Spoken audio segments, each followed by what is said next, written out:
കേരളത്തിന്റെ സാമ്പത്തിക നട്ടെല്ലായി പ്രവർത്തിക്കുന്ന പ്രവാസി സമൂഹത്തിന്റെ കുടിയേറ്റ സ്വഭാവത്തിൽ സമീപകാലത്ത് പ്രകടമായ മാറ്റങ്ങൾ ദൃശ്യമാകുന്നുണ്ട്.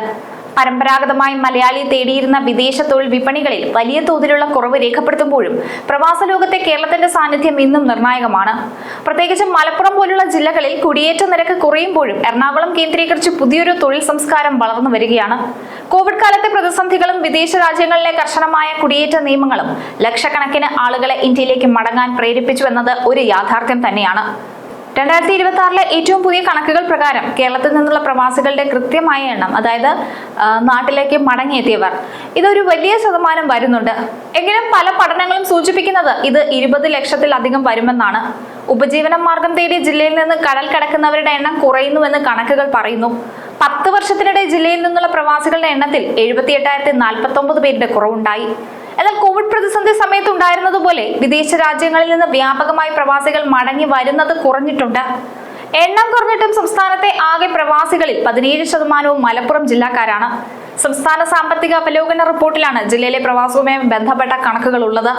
മലപ്പുറം ഉൾപ്പെടെയുള്ള സംസ്ഥാനത്തെ 9 ജില്ലകളിൽ വിദേശ രാജ്യങ്ങളിലേക്കുള്ള തൊഴിൽ കുടിയേറ്റം കുറഞ്ഞതായും റിപ്പോർട്ടിൽ പറയുന്നു. എറണാകുളം, പാലക്കാട്, കോഴിക്കോട്, വയനാട് ജില്ലകളിലാണ് 5 വർഷത്തിനിടെ അപേക്ഷിച്ച് വിദേശത്തേക്ക് ജോലി തേടിപ്പോയവരുടെ എണ്ണം വർദ്ധിച്ചത്. സംസ്ഥാനത്ത് ഏറ്റവും കൂടുതൽ പ്രവാസികളുള്ള ജില്ല ഇപ്പോഴും മലപ്പുറം തന്നെയാണ്. നിലവിൽ വിവിധ രാജ്യങ്ങളിലായി 3,77,647 മലപ്പുറത്തുകാർ ഉണ്ടെന്നാണ് കണക്കിൽ പറയുന്നത്.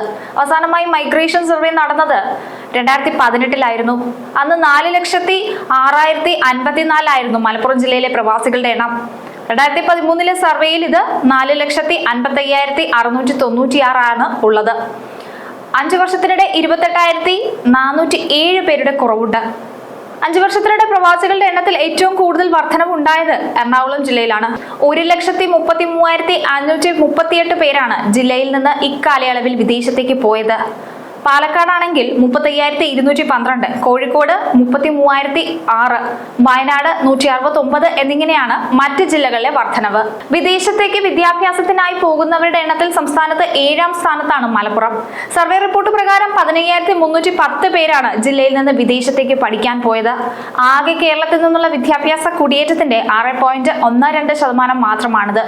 എറണാകുളം 43,990, തൃശൂർ 35,875, കോട്ടയം 30,382, കണ്ണൂർ 23,512, കൊല്ലം 21,607, കോഴിക്കോടാണെങ്കിൽ 15,980.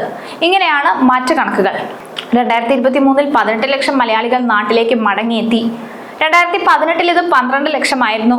മഹാമാരി സൃഷ്ടിച്ച സാമ്പത്തിക പ്രശ്നങ്ങളും കർശനമായ കുടിയേറ്റ നയങ്ങളും എന്നിവയൊക്കെയാണ് പ്രധാന കാരണം. കോവിഡിനെ തുടർന്നുണ്ടായ ജോലി നഷ്ടം, നിർബന്ധിത പിരിച്ചുവിടൽ തുടങ്ങിയവയും കാരണമായി. മടങ്ങിയെത്തിയ പ്രവാസികളിൽ 18.4% പേർ ജോലി നഷ്ടപ്പെട്ട് നാട്ടിലെത്തിയവരാണ്. കേരളത്തിന്റെ സമ്പദ് വ്യവസ്ഥയെ പിടിച്ചു നിർത്തുന്നത് പ്രവാസികളുടെ പണം തന്നെയാണ്. 2023-24 ഇന്ത്യയിലേക്കുള്ള പ്രവാസി പണത്തിൽ കേരളത്തിന്റെ വിഹിതം 19.7% ഉയർന്നിരുന്നു. 2020-21 10.2%. 2023-24 ഇന്ത്യയിലേക്ക് ആകെ എത്തിയ പണം 9.88 ലക്ഷം കോടിയാണ്. മലയാളി പ്രവാസികൾ 2023 നാട്ടിലേക്ക് അയച്ചത് 2,16,893 കോടി രൂപയാണ്. 2024 റിപ്പോർട്ടുകൾ പ്രകാരം രാജ്യത്തിന്റെ NRI നിക്ഷേപങ്ങളിൽ 21% വിഹിതം കേരളത്തിന്റേതാണ്. 2019 മുതൽ ഈ കണക്കിൽ സ്ഥിരത കാണിക്കുന്നുണ്ട്. ലോകത്ത് പ്രവാസി പണം നേടുന്നതിൽ മുന്നിൽ തന്നെയാണ് നമ്മുടെ ഇന്ത്യയുള്ളത്. 2023 $12,500 കോടി, അഥവാ 2022 ഇന്ത്യയിലേക്കുള്ള പ്രവാസി പണമൊഴുക്ക് ആദ്യമായി $10,000 കോടി കടന്നത്. 2010 $5,348 കോടി, 2015 $6,891 കോടി എത്തിയിരുന്നു. 2019 ഇത് $8,333 കോടി ആയി. 2020 പക്ഷേ കോവിഡ് പശ്ചാത്തലത്തിൽ $8,314 കോടി കുറഞ്ഞിട്ടുണ്ട്. 2022 ലഭിച്ചത് $11,122 കോടി. മലയാളികൾ ഉൾപ്പെടെയുള്ള പ്രവാസികൾ ഏറെയുള്ള US, UAE, സൗദി അറേബ്യ തുടങ്ങിയ രാജ്യങ്ങളിൽ നിന്നാണ് ഏറ്റവും അധികം പ്രവാസി പണം എത്തുന്നത്.